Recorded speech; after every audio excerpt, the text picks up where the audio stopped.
تبارك الذي بيده الملك وهو على كل شيء قدير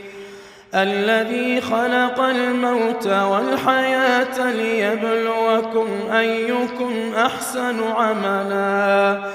وهو العزيز الغفور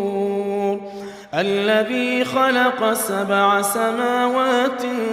طباقا ما ترى في خلق الرحمن من تفاوت فارجع